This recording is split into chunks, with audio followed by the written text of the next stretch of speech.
most people are okay. I'd say that it's quite important to keep that in mind because online today, people can be so volatile on disagreements. And I think that a simple fact of recognizing that most people are okay is really important to keep up here when you're disagreeing. Most people, in most of your experience, that disagree with you come from a place of also wanting what's best for the world. Of course, there's extremities. Of course, there's people who have horrible, terrible takes on multitude of different problems. But that's not gonna be most people.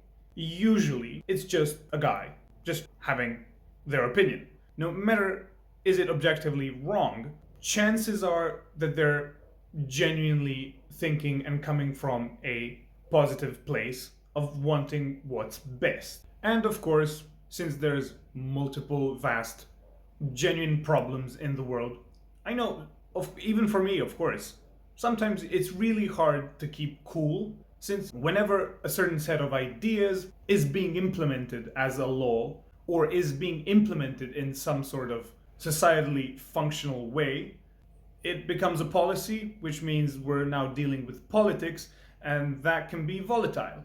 It's different when you just have an idea versus when you actually go and implement that stuff. So a lot of people can get hurt by that stuff, which is why people get an emotional reaction off of it. But I still feel that it's important to keep that in mind, especially online, because you don't actually see the person. So giving that sort of benefit of doubt that this is just a person voicing their genuine opinion, no matter how rotten you think it is, it's actually helpful to be cool. Because if they end up aggressively disagreeing with you, okay, fine, nobody cares, your day goes on, you're not losing anything, it's just a guy behind a screen that disagreed with you and was kind of an ass or whatever. You're gonna forget it in about a few days, probably, maybe even before that. But if you keep your cool, it will make you understand your own belief better.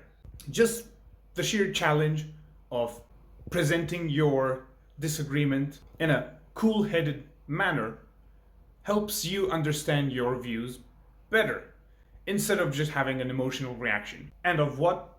Text on a keyboard by some dude you'll never see in your life?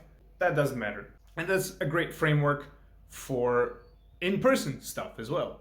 Even if you're just talking to a person and sitting in a coffee shop, it helps with the humanity a bit because you see the person and you feel that they're just a living thing like you. But just recognizing that sort of human part is super duper important.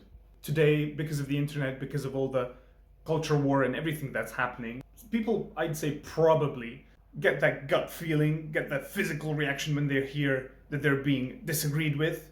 It's something that's great to be practiced because I've practically lost that almost completely. It's hard, not completely, but I feel like most people know what I'm talking about. When you're like, maybe somebody disagrees with you on something you find important when you didn't expect it, and you're sort of pushed in a position where you would want to say something, you're probably going to feel almost like a physical sensation of like, oh, I don't like this. And it's good to train to just lower that stuff down because then your actual genuine ideas and understanding of your own position can come out more successfully, which then furthers sort of debate as being a practice tool for yourself rather than being something that you need to use or do to convince the other party. No, convincing people usually just doesn't work like that. You can like plant seeds occasionally, but you're never going to just change an opinion on some complex subject of a person right away. It's going to be like a gradual thing if it happens. And if you truly believe in this position, whatever you are trying to convince that person, even if you fail, it's not actually a failure of your idea because there's so many people in the world. It's just a single number and it didn't work. What can you do? But you can actually nourish that sort of process if you're more level-headed and actually increase the chances of you being able to convince people of that idea that you deem important. And again, over time. So just studying how to debate, how to talk to people, just as a practice, already elevates your game, so to speak. And I feel like that kind of gets lost online and people forget that that's a thing.